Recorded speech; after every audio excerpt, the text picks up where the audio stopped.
আজ তুমি যা পড়ছো তার 95% নেক্সট 24 ঘন্টার মধ্যে হারিয়ে যাবে যদি তুমি এই 3টা বেসিক স্টেপ ফলো না করো। ফিনিশ করার জন্য পড়ো না, আন্ডারস্ট্যান্ড করার জন্য পড়ো। ছোটবেলা থেকে আমাদের শেখানো হয়েছে তাড়াতাড়ি পড়তে, একটা চ্যাপ্টার বুক বা সিলেবাস ফিনিশ করতে, কিন্তু কেউ তোমাকে একটা কথা বলেনি তোমার ব্রেন স্পিড মনে রাখে না, এটা মিনিং মনে রাখে। তাই নেক্সট টাইম যখন পড়বে রাশ করো না। প্রত্যেক প্যারাগ্রাফের পর 5 সেকেন্ড পজ নাও আর নিজেকে জিজ্ঞেস করো অথর বা লেখক কি বলতে চাচ্ছে। এই একটা কোশ্চেন তোমার ব্রেনকে চিন্তা করতে বাধ্য করে, শুধু ওয়ার্ডস দেখতে না। আর মেমোরি তৈরি হয় যখন ব্রেন চিন্তা করে, যখন শুধু স্ক্যান করে তখন না।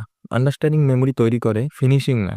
Step 2, the one line recall. একটা পেজ বা চ্যাপ্টার শেষ করার পর হাইলাইট করো না, রিড করো না, নোটসও লিখো না, শুধু এটা করো এক লাইনে নিজের ভাষায় বলো যেটা তুমি বুঝলে, জোরে বা মনে মনে। এটা পাওয়ারফুল, কারণ মেমোরি তৈরি হয় না যখন তুমি পড়ো, মেমোরি তৈরি হয় যখন তুমি ব্রেন থেকে কিছু রিকল করার চেষ্টা করো। শুধু 5 সেকেন্ড ব্রেন থেকে ইনফরমেশন বের করার চেষ্টা করলেই ব্রেন বুঝে যে এটা ইম্পর্টেন্ট। এটা সেভ করো, প্রত্যেক চ্যাপ্টারই এক লাইন, বাস এটাই। কিম পিট একজন রিয়েল লাইফ মেগা জিনিয়াস, যার উপর রেনম্যান তৈরি হয়েছিল। তিনি একবার পরেই পুরো বুক ওয়ার্ড বাই ওয়ার্ড মনে রাখতে পারতেন, কিন্তু তিনিও ইনফরমেশন ইউজ করতে অসুবিধা ফিল করতেন, কারণ শুধু ওয়ার্ড মনে রাখা গোল না, আইডিয়া বোঝা হলো স্টেপ 3, 10 to 24 রুল। এখানেই তুমি শর্ট টার্ম মেমোরিকে পার্মানেন্ট মেমোরিতে পরিণত করো। নতুন কিছু শিখার পর 10 মিনিট পর একবার রিভিউ করো, তারপর 24 ঘন্টা পর আবার, কিন্তু রিডিট করো না।